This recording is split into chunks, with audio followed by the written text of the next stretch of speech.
आचार्य चरणों की माने तो 6 महीने तक रास चलता रहा, 6 माह तक। और वो 6 महीने भी हमारे आप वाले नहीं, ब्रह्मा जी के 6 महीने। ब्रह्मा जी का 6 महीना कितना बड़ा होता है सुनिएगा। सतयुग त्रेता द्वापर कलयुग, सतयुग त्रेता द्वापर कलयुग, सतयुग त्रेता द्वापर कलयुग जब 71 टाइम्स बीत जाता है तब एक मनवंतर ब्रह्मा जी का एक दिन। सतयुग त्रेता द्वापर कलयुग 71 टाइम्स जब बीत जाता है, अभी एक चल रहा है कलयुग, ये 71 टाइम्स आ जाएगा तब ब्रह्मा जी का एक दिन होगा, एक मनवंतर पूरा होगा। ऐसे ब्रह्मा जी भी 100 वर्ष की आयु तक जीते हैं। उन ब्रह्मा जी के 6 महीने तक ठाकुर जी रास करते रहे। सोचो, हमारी सोच से परे है। अगर इस 6 महीने को हम काउंट करें तो इसका मतलब क्या है? रास करते रहे नहीं, वो पास्ट टेंस नहीं है, प्रेजेंट टेंस है। अभी भी रास चल रहा है वृंदावन में, आज भी अनुभव होता है। श्री निधिवन राज में, सेवा कुंज में, यमुना पुलिन पर आज भी ठाकुर जी का रास विहार हो रहा है। और उसी रास विहार का अनुभव करने के लिए असंख्य महापुरुष वृंदावन में भजन कर रहे हैं। असंख्य लोग वृंदावन जाकर के श्री किशोरी जी की शरणागति कर रहे हैं ताकि उस रास का हमें किंचित अनुभव हो जाए। ऐसा वृंदावन धाम जहां आज भी रास हो रहा है, आज भी रास रच रहा है।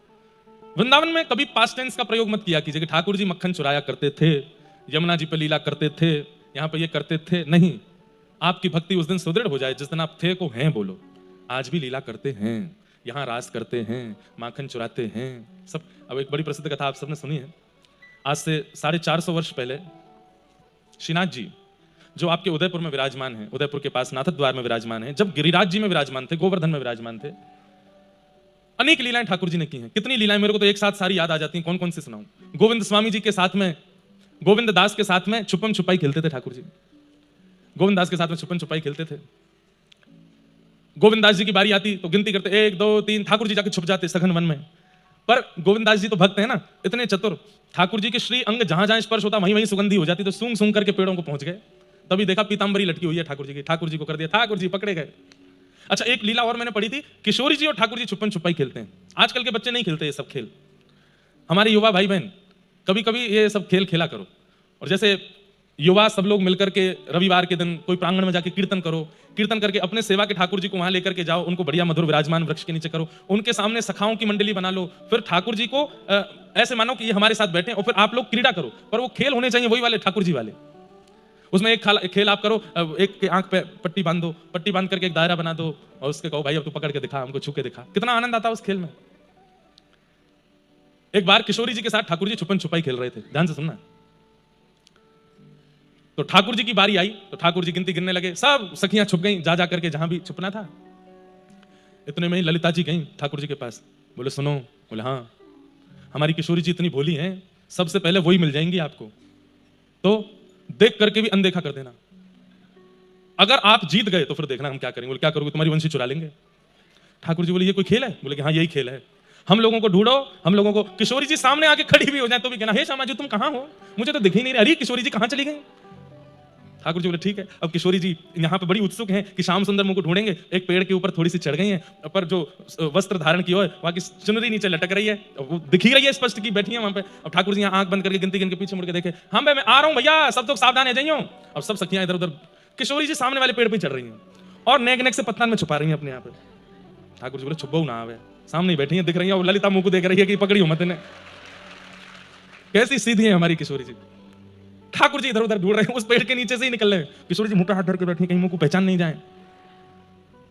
ठाकुर जी जैसे पेड़ के नीचे से निकले तो वो चुनरी इतनी नीचे है कि ठाकुर जी के मुकुट को स्पर्श है। ठाकुर जी चुनरी उठा करके नीचे से जा रहे हैं। कहां हो किशोरी जी? अरे श्यामा जी मुझको दिख नहीं रही हो।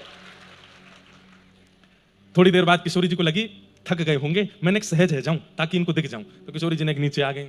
ठाकुर जी डोलते डोलते फिर लौट करके आए, देखिए तो और नीचे आ गई। तो ठाकुर जी फिर पूछे, अरे श्यामा जी तुम कहां चली गई हो? ऐसी निपुण हो खेल में, मिल ही नहीं रही है। अरे सभी सखी तुम सब तो मुझको दिख गई हो, पर ये श्यामा जी नहीं दिख रही है।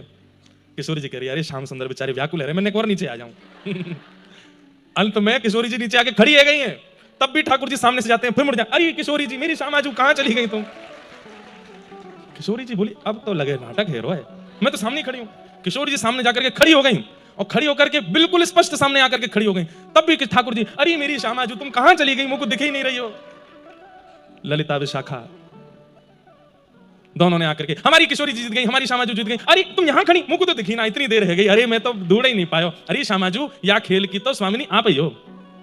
अब चलो आप गिनती गिनो और मुझको ढूंढियो, ठीक है? बोले हाँ। अब किशोरी जी गई वहां पे 1 2 3 ऐसे गिनती गिन रही है। ठाकुर जी बोले अब मैं चढ़ूंगा पेड़ पे। जैसे पेड़ पे चढ़ने लगे ललिता जी आई, सुनो हमारी किशोरी जी ज्यादा श्रम नहीं करें, ऐसे खड़े होना कि नेक में मिल जाओ। ठाकुर जी बोले ये कोई खेल है? मैंने तुम्हारी एक बार बात मानी, नहीं ढूंढी ना वो, अब मुंह तो छुपन तो बोले ना ऐसे खड़े हो कि किशोरी जी को 2 मिनट में ही दिख जाओ।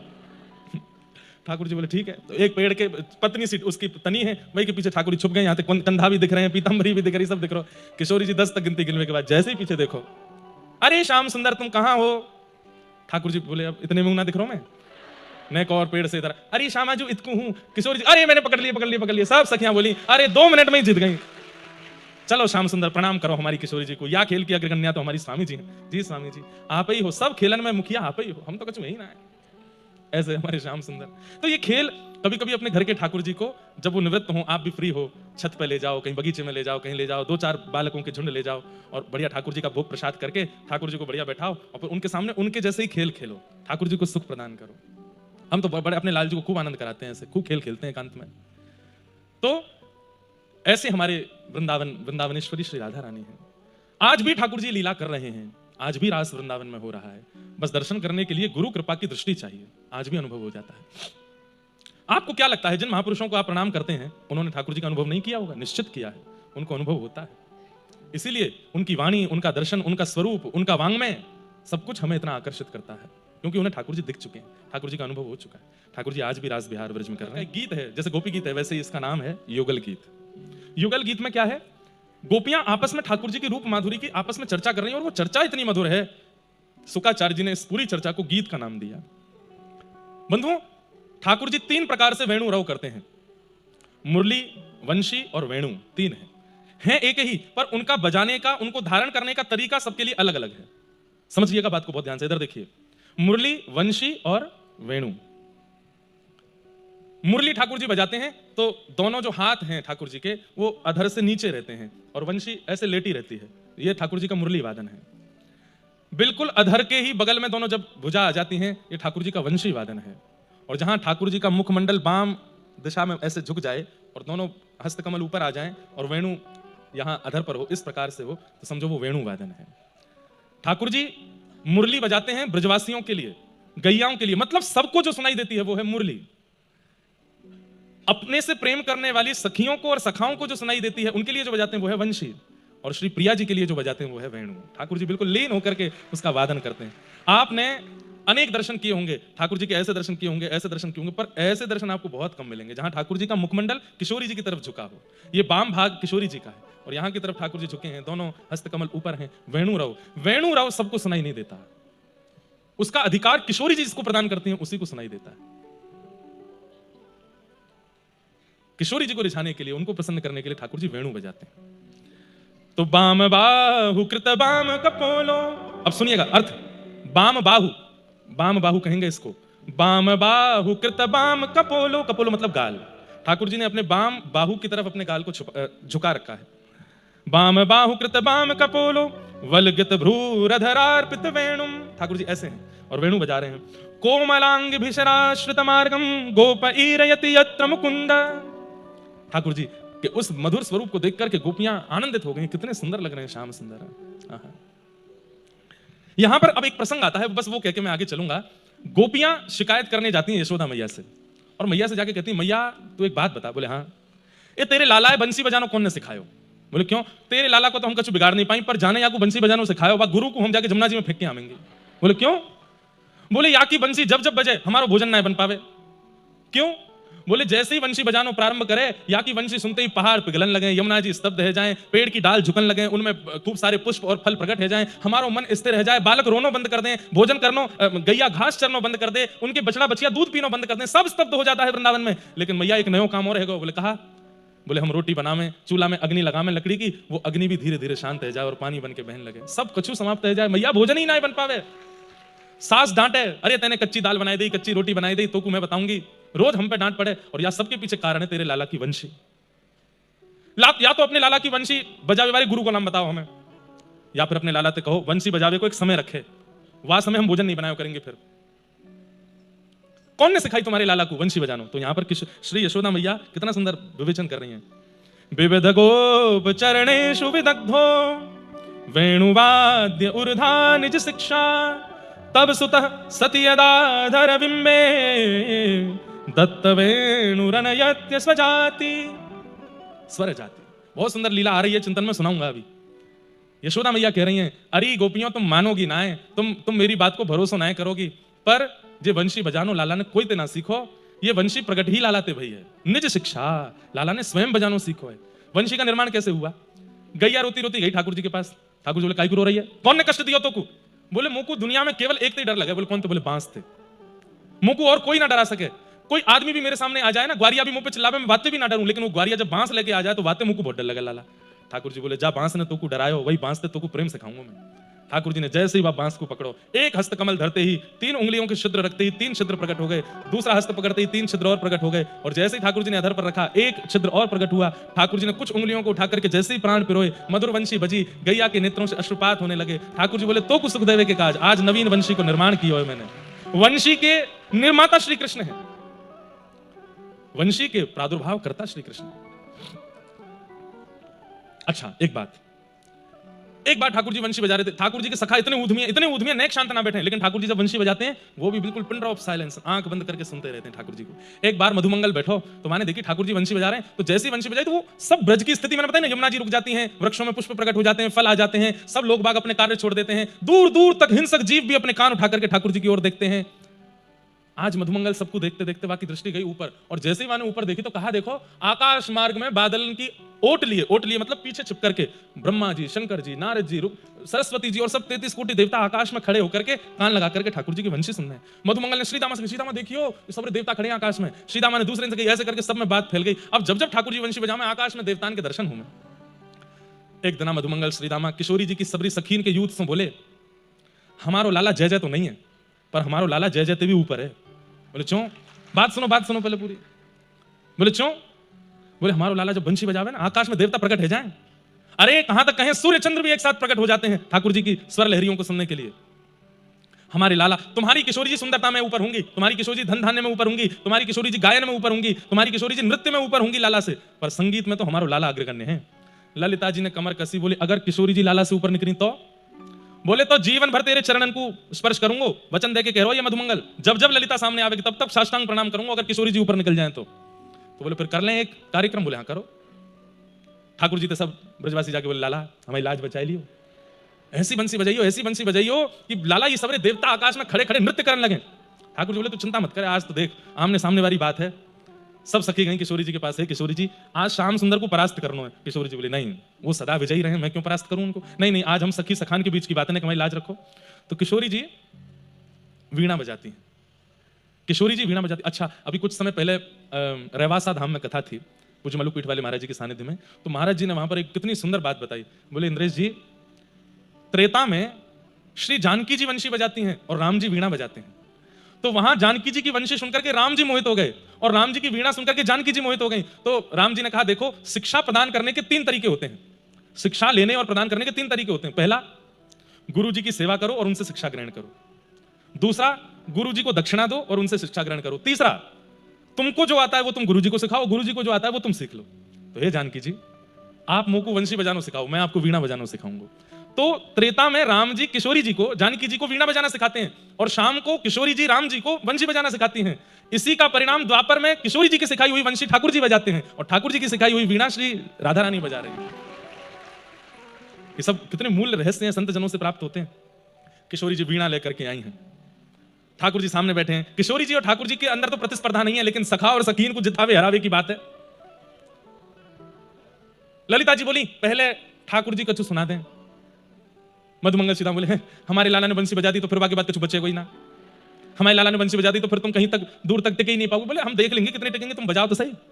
ठाकुर जी ने अपने अधर पर वेणु धारण करी और महाराज यहां से प्रारंभ करते करते करते जैसे ही ठाकुर जी ने अपना मुखमंडल झुकाया और जब तेर सुनाई है, आहा, वृंदावन में आधा आकाश काला है और वहां चंद्रमा है, आधे आकाश में दिन है, वहां सूर्य है। आधे आकाश में रात्रि की निशा में जागृत होने वाले देवता खड़े हैं और आधे आकाश में जागृत अवस्था में खड़े होने वाले देवता खड़े हैं। यमुना जी स्तब्ध हो गई है, पवन बह रही है और हवा में भी चंदन की सुगंधी आ रही है। अद्भुत है, उस दृश्य का वर्णन नहीं कर सकते। ठाकुर जी की ऐसी वेणु सुन करके ललिता विशाखा भी झूमन लगी। मधुमंगल वो देख श्रीरामा है गई मोहित, मोहिनी चलाई दी हमारे लाला ने, अब तो हमारे लाला की जीत निश्चित है। किशोरी जी नेत्र बंद करके थोड़े थोड़े अश्रुबिंद आ रहे हैं, सुन रही हैं ठाकुर जी की वेणु को। कोई निश्चय, इसमें कोई संशय नहीं, ठाकुर जी की वेणु अद्भुत है। थोड़ी देर बाद जब ठाकुर जी ने वेणु रव विश्राम किया तो सब पूछने लगे क्यों विश्राम कर दिया और बजाओ। पर ठाकुर जी तुरंत कहते हैं बैठ जाओ। किशोरी जी वेणु बजाएंगी, अरे नहीं वो कहाँ बजाएंगी, वीणा, किशोरी जी बंसी बजा रही, बैठ जाओ बैठ जाओ बहन बैठ जाओ। सबने प्रार्थना करी, हे श्यामाजू अब आप बजाओ। किशोरी जी ने जैसे ही वीणा धारण की है और वीणा धारण करके अपनी कोमल उंगलियों से उसके तारों को आच्छादित किया है, और जैसे ही दूसरे हस्त कमल से एक झंकार मारी है, एक झंकार में ही पूरा ब्रह्मांड झंकृत हो गया। ठाकुर जी की वेणु रव से तो आकाश में देवता प्रकट हुए थे, लेकिन किशोरी जी की एक झंकार से ब्रह्मांड का भेदन हो गया। सारे देवता पृथ्वी पर आकर के गिरे, सन्मुख प्रकट हो गए। ब्रह्मादि देवता सब हाथ जोड़ करके किशोरी जी के चरणों में वंदन करने लगे। ठाकुर जी नृत्य कर रहे हैं, विजय हो जय जय हो, हमारी श्री जी की विजय हो। और जो विजय माला थी जिसके गले में पहना थी, ठाकुर जी ने बिना सीधामा मधुमंगल से सीधे लेके गए, किशोरी जी गले में पहनाई दी। बोले आपकी विजय हो श्री जी, आपकी जय हो, हमारी किशोरी जी जीत गए। ऐसे हमारी व्रज की लीलाओं में ठाकुर जी अनुग्रह कराते हैं। ये प्रिया प्रीतम की मधुर बड़ी बड़ी लीलाएं हैं, सुंदर सुंदर लीलाएं हैं, जिन लीलाओं को सुनकर के कहकर के संत जन ऋषि जन आनंदित होते हैं, निमग्न होते हैं भाव में। इस सब जगह प्रकट करने वाले भाव नहीं है, क्योंकि कई बार अनधिकारी चेष्टा भी हो जाती है। जो लोग आजकल का सिनेमा देखते हैं, उनको प्रिया प्रियतम की दिव्य लीला अगर सुना दें तो कहीं वो आज के सिनेमा से उसको कंपेयर ना करने लगे, ये अपराध बन जाएगा। इसलिए सब जगह ये सारे भाव उद्घाटित नहीं करने चाहिए। पर पता नहीं आज लगा कि ये अंतरंग किशोरी जी ठाकुर जी के भाव सुनाए जाएं। वास्तव में वृंदावन में और कुछ नहीं है, ये भाव निरंतर चलते ही रहते हैं, और इन्हीं भाव के साम्राज्य में व्रज के रसिक डूबे रहते हैं। मैंने कहा ना, उनसे कछू ना चाहिए, बस वो राजी रहें, वो प्रसन्न रहें, और उनकी प्रसन्नता, उनकी रजामंदी को हम निहार लें। ये व्रजवासी और व्रज के रसिकों की भावना है। वो कुछ नहीं चाहते हैं, केवल प्रिया प्रियतम का मधुर विलास उन्हें अनुभव होता रहे। अब बहुत इस विलास की चर्चा नहीं करेंगे। यहां पर कंस ने मंत्रियों की बैठक बुलाई और कहा कि मेरा शत्रु दिन ब दिन बड़ा होता जा रहा है, उसको लेकर के आना है। अक्रूर जी महाराज से कहा जाओ ब्रजमंडल जाकर के कृष्ण बलराम को लेकर के आओ। अक्रूर जी महाराज बहुत ज्यादा भावमय प्रसंग है, इसलिए मैं बिल्कुल सूक्ष्म कहकर के निकल जाऊंगा आगे, क्योंकि इसमें प्रवेश करने के बाद मैं खुद नहीं निकल पाता। अक्रूर जी महाराज वृंदावन गए। वृंदावन जाकर के यशोदा मैया, आनंद बाबा सबसे बताई कि हमारे यहाँ धनुर्यज्ञ में लाला कृष्ण को और बलराम को सम्मानित करने के लिए कंस ने बुलाया है। सब ब्रजवासी बोले हमारे लाला को कोई सम्मान नहीं चाहिए, जे नहीं जाएगा। अक्रूर जी ने ठाकुर जी की ओर देखा, बोले आपकी आगे की लीला कैसे संपादित होगी फिर? तो ठाकुर जी नाटक करने लगे, अच्छा मुंह तो बिना पूछे कह दी आपने कि मुझे सम्मान नहीं चाहिए? मुंह तो चाहिए सम्मान। मैंने अघासुर मारो, बकासुर मारो, धेनुकासुर मारो, गिरिराज जी उठाए, कालियानाग, तुम सबन ने तो मेरी कोई महिमा गाई ना। इतनी बार मैंने ब्रज की रक्षा करी, बाकी बाद भी जो सबरे ग्वाल बाल और सबरे ब्रजवासी मोतो ऐसे बात करें? कभी तुमने यूं कही कि लाला तेरी कृपा से हमारा ब्रजमंडल जीवित है, सुरक्षित है? ठाकुर जी मन से नहीं बोलना ये बात। कई बार ऐसा होता है ना कि हम प्रेमी को वास्तविकता नहीं बताना चाहते, तो हम अपना ही स्वरूप बिगाड़ के उसके मन को खट्टा कर देते हैं ताकि हमको दूर भेजे। ये प्रेम का स्वभाव होता है, हम उसको वास्तविकता नहीं बता रहे हैं। ठाकुर जी कह रहे हैं मैं ब्रजवासियों को वास्तविकता कैसे बताऊं? तो अपने ही स्वरूप को ऐसा कर लेता हूं कि इनके मन में मेरे प्रति खटास आ जाए। ठाकुर जी कह रहे हैं तुमने कब मेरी महिमा गाई? कितनी बार मुंह को माला लाके पहनाई कि लाला तेने हमारी व्रज की रक्षा करी, कालियानाग भगाई दियो, यमुना जी को जल पीवे लायक है गो। अरे इंद्र ने कोप कियो, अपनी कन्नी उंगली पर गिरिराज जी 7 दिन 7 रात्रि तक खड़ो रहो, कोई ना आके पूछी मोते कि लाला तुमको पीड़ा तो नहीं है, तुमको दर्द तो नहीं भयो? सब ब्रजवासी चकित खड़े हैं। लाला, हमारे मन में ऐसी बात नहीं कि लाला को सम्मान की इच्छा है या लाला को हमसे सुनने की इच्छा है। लाला तू तो ये सब बातें हमारे मन में आई नहीं। क्यों नहीं आई? दुनिया में कोई को बालक अच्छो काम करे, सब बाको इतना प्रशंसा करे, मेरी कोई ने करी? आज जब महाराज कंस मुझको सम्मानित करने के काज बुला रहे हैं, मुंह से बिना पूछे ही सब मना कर रहे हो, हमारे लाला को सम्मान नहीं चाहिए? मुझे तो चाहिए और मैं जाऊंगा।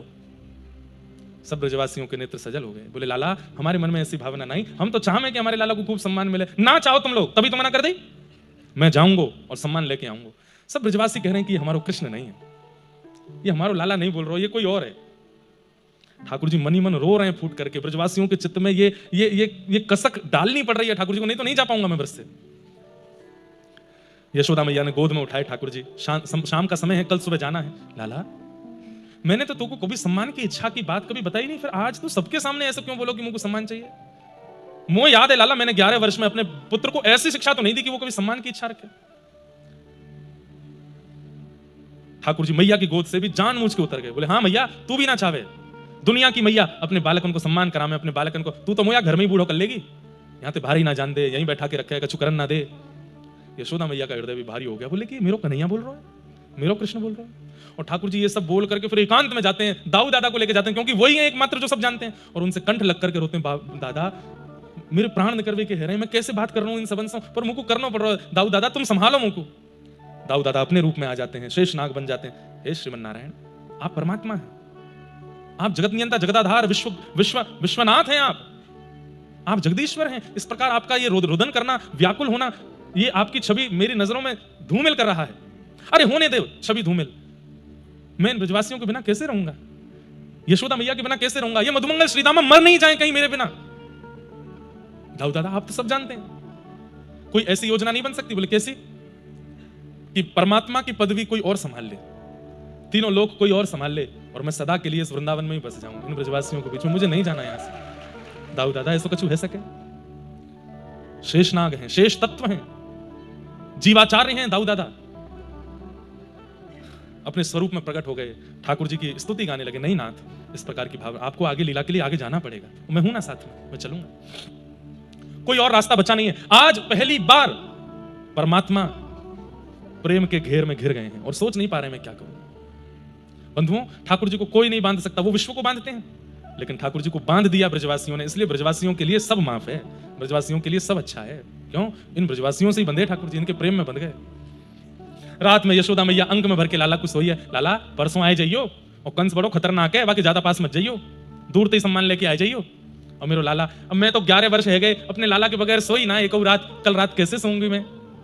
मैया मैं भी तो नहीं सोया तेरे बिना, मैं कैसे सोऊंगा? अच्छा लाला कोई बात ना, एक रात की तो बात है, परसों तो लाला आ जाएगा। बोले हाँ मैया मैं परसों आ जाऊंगा। अच्छा चल मेरे अंक से लग जा। ठाकुर जी अंक से लग गए। यशोदा मैया के वक्ष पर ठाकुर जी अपना मुख पधरा करके गहरी सांस लेते हैं, मानो श्री यशोदा जी की अंग की सुगंधी को अपने अंदर ले रहे हैं, क्योंकि अब ये सुगंधी मिलने वाली नहीं है। यशोदा मैया के पेट को पकड़ते हैं, कभी भुजा को पकड़ते हैं, कभी गर्दन पे हाथ रख लेते हैं, कभी गाल पे हाथ रख लेते हैं, एक एक अंग का स्पर्श ठाकुर जी अपने अंदर समाहित कर रहे हैं। अब ये स्पर्श मुझे मिलेगा नहीं। बंधुओं, यशोदा मैया तो आंसुओं से रो रही हैं, तकिया पर सिरहाना रखे, पर ठाकुर जी आंसुओं को अंदर ले रहे हैं, क्योंकि मैं रोया तो मैया तुरंत उठ के बैठ जाएगी। एक बात तो है बंधुओं, विश्व ने पूरे भक्तों का दुख गाया, मीराबाई का दुख सबने सुना, नरसिंह मेहता का कष्ट सबने सुना, सूरदास जी की पीड़ा सबने सुनी, जनाबाई का कष्ट सबने सुना, अरे यशोदा जी का कष्ट सबने गाया, किशोरी जी का भी विरह सबने गाया, गोपियों का विलाप सबने गाया, पर कृष्ण का विरह किसी ने सबने नजरअंदाज कर दिया। किसी ने यह विचार नहीं किया कि वे कितने मजबूर हैं, उनकी पीड़ा कितनी है। बंधुओं एक बात बोलें, पीड़ा हो और आप रो दो तो समझो आपने पीड़ा का 20% भार हल्का कर लिया। पीड़ा हो और आप बिलखने लग जाओ, आप किसी से गले लग जाओ, या फिर 2-4 दिन तक भोजन ना करो, तो समझो आपने पीड़ा का 50% भार और हल्का कर दिया। लेकिन पीड़ा हो तो हंसना पड़े, पीड़ा हो तो खाना पड़े, पीड़ा हो तो सबके बीच जाना पड़े, तो समझो आप 1% भी पीड़ा को चित्त से निकाल नहीं पा रहे हो। कृष्ण ने ऐसी पीड़ा सही है, वो निकाल ही नहीं पाए। सबने टोक दिया, सबने कोसा उनको, लेकिन बस मुस्कुरा के शांत रहे, किसी को उत्तर नहीं दिया। व्रत छोड़ करके क्यों गए, आज तक इसका उत्तर नहीं है। ठाकुर जी प्रातःकाल का समय, नेत्रों में भयंकर आंसू भरे हैं, लेकिन बार बार पहुंचते हैं कि मैया को दिख नहीं जाए। और जैसे एक बालक पहली बार किसी मेले में जाता है उत्साह में, उतने उत्साह में कृष्ण भरे हैं। आज मुझको सम्मान मिलेगा, और सबके आगे मैया मैं कैसा लग रहा हूं? बोले मैया के लिए बहुत अच्छा लग रहा है लाला। सबको यह लग रहा है कृष्ण कितने उत्साहित हैं, पर अंदर से टूटे हैं ठाकुर जी।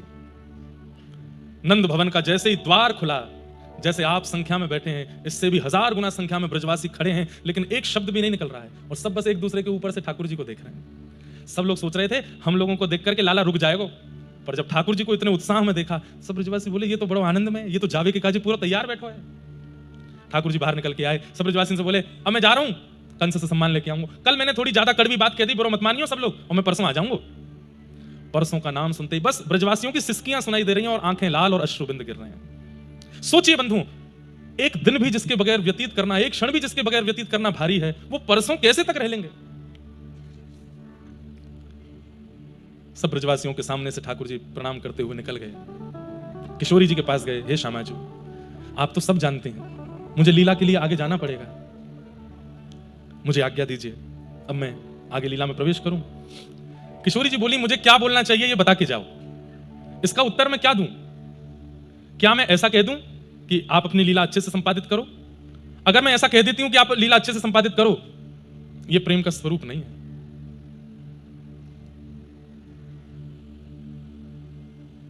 प्रेमी अगर दूर जा रहा हो तो प्रियसी उसके दूर जाने की सराहना नहीं करती। तो मैं ऐसा तो नहीं कहूंगी कि आप जाओ, अच्छे से जाओ, और अगर मैं ऐसा नहीं कहती हूं तो फिर भी मेरा प्रेम यहां खंडित हो जाएगा कि मेरा प्रेमी किसी विशेष कार्य के लिए जा रहा है और मैं उसको सराहना ही नहीं कर रही हूं। इसका उत्तर मुझे क्या देना चाहिए? मुझे बोल के जाइए, मुझे बता के जाइए कि मैं सराहना करूं, रोकूं, टोकूं, क्या करूं मैं? ठाकुर जी कुछ नहीं बोले। बस चरणों की ओर देखा किशोरी जी के और बढ़ गए आगे, मौन है। बंधुओं, प्रकट लीला में ऐसा है, अब प्रकट लीला में तो श्री प्रिया प्रियतम नित्य वृंदावन में है। दो कृष्ण हो गए, एक हैं यशोदानंदन और एक हैं देवकी नंदन।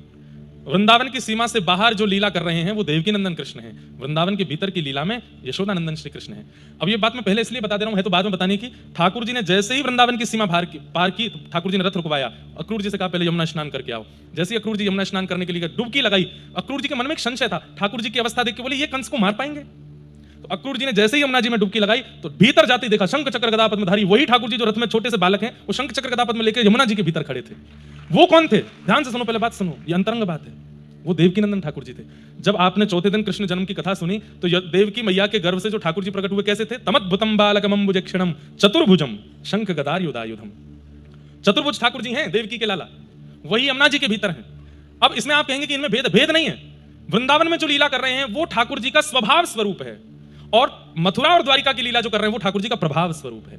वहां ठाकुर जी आयुधों के संग परमात्मा रूप में रहते हैं, और वृंदावन में ठाकुर जी अपने स्वभाव रूप में रहते हैं। कर्तुम अकर्तुम अन्यथा कर्तुम समर्थ ईश्वर है, वो ईश्वर हैं। अपने स्वभाव और प्रभाव को हम अलग नहीं कर सकते, वो दोनों हमारे अंदर एक साथ रहते हैं। पर ठाकुर जी अपने स्वभाव प्रभाव को भिन्न करके स्वभाव को वृंदावन में रखते हैं, प्रभाव को आगे रखते हैं। तो जैसे ही अक्रूर जी ने यमुना जी में स्नान करने के लिए डुबकी लगाई, भीतर वही स्वरूप चतुर्भुज रूप में दिखाई दिया। तुरंत हड़बड़ा करके बाहर आकर के देखा तो वही दो भुजा में रथ पर बैठे हैं। फिर दोबारा डुबकी लगा करके देखा तो अब अंदर कोई नहीं दिखा। तो बोले वो अंदर वाले कहां गए? बोले वो तुरंत दो भुजा वाले बनकर के रथ में बैठ गए, और दो भुजा वाले जो नंद नंदन थे वो व्रजमंडल के कण कण में जाकर के व्याप्त हो गए, वो वृंदावन छोड़ करके कहीं नहीं गए। इसीलिए हमारे यहां कहते हैं वृंदावनम परित्यज्य पादमेकम न गच्छति। ठाकुर जी एक पग भी बाहर वृंदावन से गए नहीं, वृंदावन में रह गए। पहले बस प्रत्यक्ष रूप में सबको दिख रहे थे, अब गोपियों की स्थिति आगे आती है, मैं उसका वर्णन नहीं करूंगा। दाल में कृष्ण दिखते हैं, पत्र में कृष्ण दिखते हैं, कण में कृष्ण दिखते हैं, यमुना जी में कृष्ण दिखते हैं, वृक्षों में कृष्ण दिखते हैं, गैयाओं में कृष्ण दिखते हैं, हर जगह कृष्ण दिखते हैं। आज तक यह स्थिति है, कृष्ण सब जगह हैं वहां, बस वो विरह रहता है, क्योंकि जब पकड़ने जाते हैं तो वो अंतर्ध्यान हो जाते हैं। बाकी पूरा वृंदावन, वृंदावन क्या है बंधुओं? नगर नहीं है, स्थान नहीं है, कोई गांव नहीं है, कोई शहर नहीं है। वृंदावन अचल श्री कृष्ण ही है, श्री कृष्ण ही अचल रूप में वृंदावन है। ठाकुर जी जाने लगे। अक्रूर जी महाराज के मन में आया मैं एक काम तो किया नहीं, क्या यशोदा जी को सत्य तो नहीं बताया मैंने? क्योंकि देवकी मैया जब अक्रूर जी जा रहे थे तो देवकी मैया ने अक्रूर जी से कहा है कि सुनो अक्रूर, मेरा एक काम करोगे? बोले तुम कृष्ण को ला रहे हो? बोले हाँ। यशोदा को सत्य बता के आना कि उनका पुत्र नहीं है कृष्ण। क्यों? प्राण निकलेंगे नहीं। वर्षों तक यशोदा इसी बात की प्रतीक्षा करती रहेगी कि मेरे जन्मा बेटा मुझसे दूर क्यों चला गया, किसी और के पास क्यों रहने लगा, और इस बात के गम में वो जरूर प्राण त्याग देगी अपने। इसलिए उसको सत्य बता के आना कि उनका पुत्र नहीं है कृष्ण, कृष्ण देवकी का पुत्र है। यहां देवकी मैया ने कुछ गलत नहीं किया, यशोदा मैया के प्राण की रक्षा के लिए आवश्यकता उनको सत्य पता होना। अक्रूर जी महाराज तुरंत रथ से उतर के गए, ठाकुर जी से बोले आप ब्रजवासियों से मिलो, मैं एक सामान रह गया भीतर, अभी लेके आता हूं। ठाकुर जी बोले जाओ। अक्रूर जी महाराज गए, यशोदा मैया का हाथ पकड़ा, भीतर लेके गए और कक्ष में जाकर के कहा मैया मेरी बात ध्यान से सुनना, हो सकता है इसके बाद बहुत भूचाल आपके ब्रजमंडल में आ जाए, पर यह सत्य आपको पता होना आवश्यक है।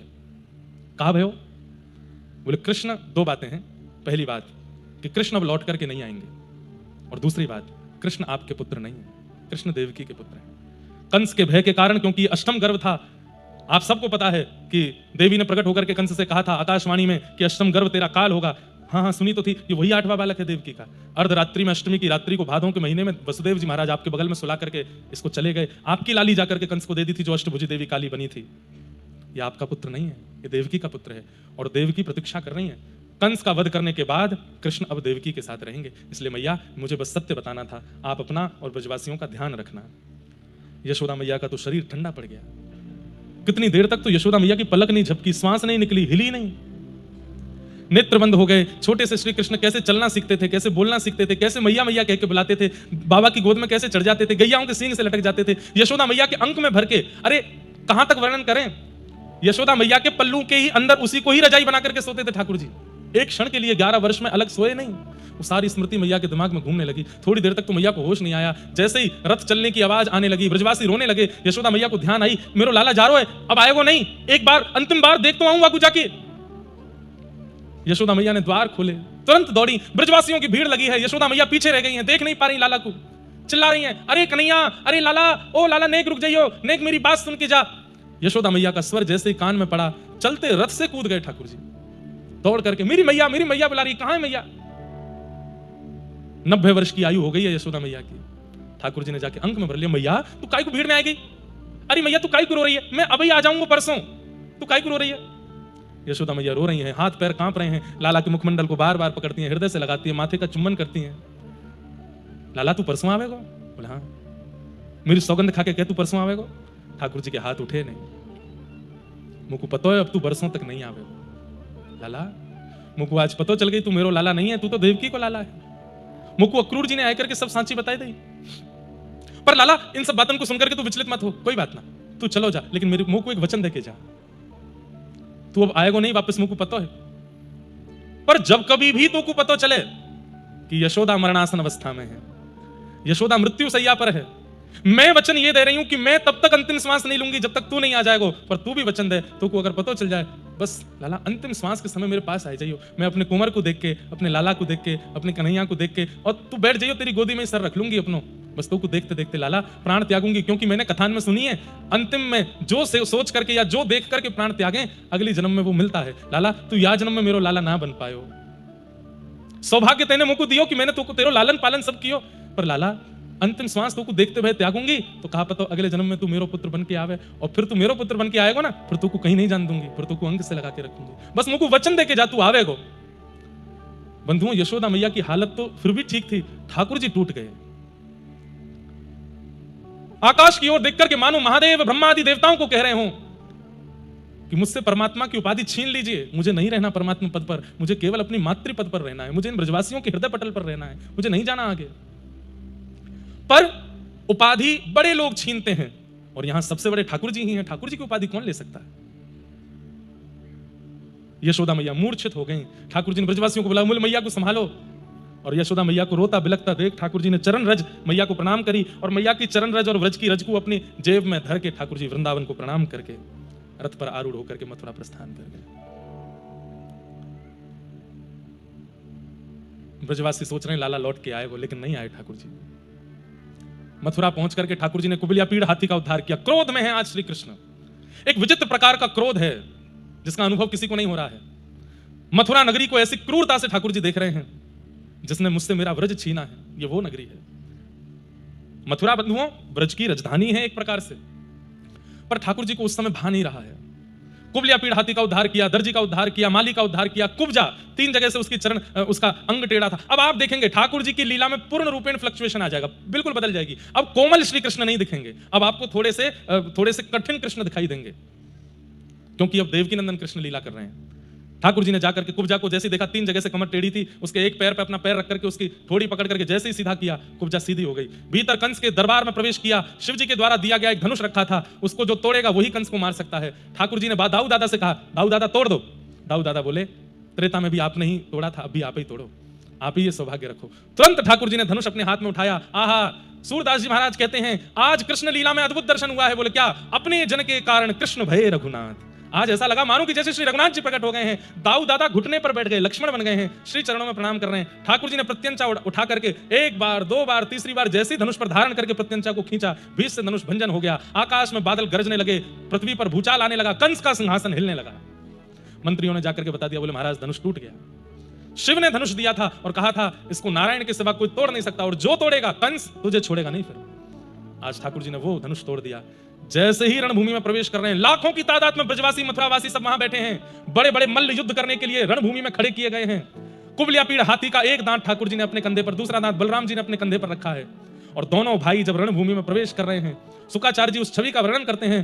मल्लानाम मशनिर्णिनाम नरवर स्त्रीणाम स्मरो मूर्तिमान गोपानाम स्वजनो सताम क्षितिभुजाम शास्त्रा सुपित्रो शिशु मृत्युर्भुज पतिर्विराट विदुषाम तत्वं परम योगिनाम वृष्णीनाम परदेवते तविदितो रंगम गतः शाग्रज।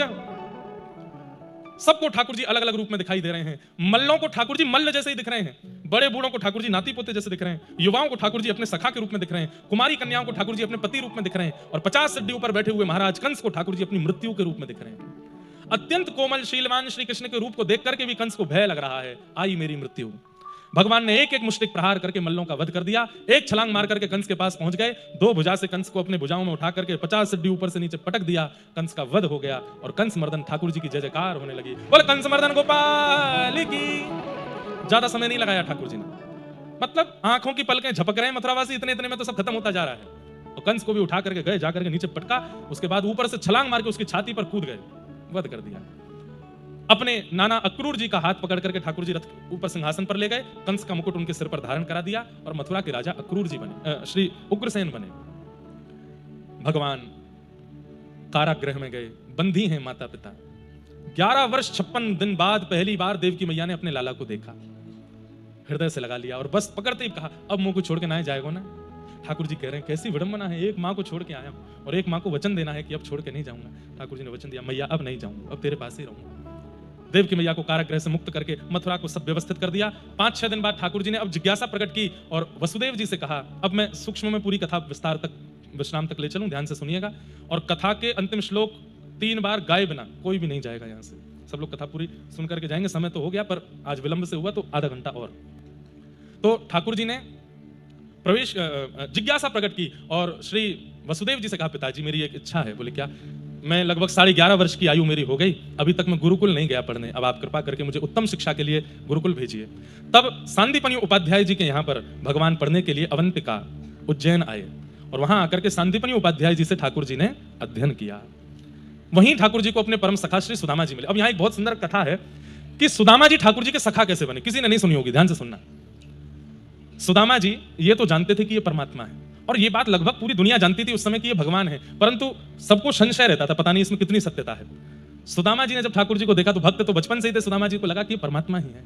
परंतु ठाकुर जी की स्थिति क्या थी, दिन में पढ़ते और रात भर बस बैठे बैठे रोते रहते। यशोदा मैया की याद आ रही है, मधुमंगल श्रीदामा की याद आ रही है, नंद बाबा की याद आ रही है, मुकुट वृंदावन की याद आ रही है, यमुना जी की याद आ रही है, गोपियों की श्री किशोरी जी की याद आ रही है ठाकुर जी को। और जैसे ही कोई समीप जाता तुरंत ठाकुर जी आंसू पहुंच के जोर से खिलखिल करके हंसते, जैसे मानो कष्ट है ही नहीं। सुदामा जी ने इस भाव को परख लिया। सुदामा जी धीरे धीरे ठाकुर जी को खोल रहे हैं। सुदामा जी बोले, अच्छा लाला, जब वन में जाते हैं दोनों विद्यार्थी पुष्प आदि तोड़ने, तो सुदामा जी कहते हैं, लाला मधुमंगल कैसे कपड़ा पहने? मधुमंगल को नाम सुनते ही ठाकुर जी, तू जाने मधुमंगल है? बोले ना मैं ना जानू, पर मैंने सुनो तेरो सखा मधुमंगल ऐसी ऊंची धोती पहने और ऐसे कपड़ा पहने और ऐसे बुरो से ढांटो बांध ले सिर पे, बुरो ही है बिल्कुल, और ऐसे बाकी कलम रे, मुंह पे गोबर से लगो रे, और ऐसे अचक अचक के चले, ऐसे बोले। सुदामा जी पूरा समझ लेते हैं, फिर रात में मधुमंगल जैसा श्रृंगार करते हैं और ठाकुर जी के पास आकर के खड़े होते हैं। ठाकुर जी, मधुमंगल, अरे मेरे मधुमंगल आ गयो, दौड़ करके हृदय से लगाते हैं। थोड़ी देर बाद पता चलती है तो सुदामा है। अरे सुदामा तेने तो मधुमंगल को दर्शन करा दियो। अगले दिन श्रीदामा बन के आ जाते हैं, किसी दिन कोई भिंडला सखी गोपी बन के आ जाते हैं, कभी यशोदा मैया की तरह गोद में ठाकुर जी को लिटा करके यशोदा की तरह जो लोरी यशोदा मैया सुनाती, जैसे हाथ से सहलाती, माखन मिश्री रसोई से चुरा करके लाते यशोदा जी की तरह ठाकुर जी को। व्रजवासियों का जितना विरह था उस सब विरह की पूर्ति अगर किसी ने की तो वो सुदामा जी ने की है, इसलिए ठाकुर जी ने उनको अपना सखा बना लिया। ठाकुर जी बोले, मेरे ऐसे काल में मेरो ध्यान और मोसों प्रेम प्रदान करे वारो सुदामा, मैं तुमको वचन दूं कभी हृदय से तेरो त्याग नहीं करूंगा। जितने वर्ष ठाकुर जी सांदीपनि गुरुकुल में रहे उतने वर्ष ठाकुर जी सुदामा के संग ही रहते। वो माँ भी बन गया है, पिता भी बन गया है, सखा भी बन गया है, भाई भी बन गया है, गोपी भी बन गया है, कहां तक है कभी कभी श्री जी भी बन के आ जाता है। ठाकुर जी गंगराज विहार करते हैं सुदामा जी, इसलिए सुदामा जी अति प्रिय हैं ठाकुर जी को।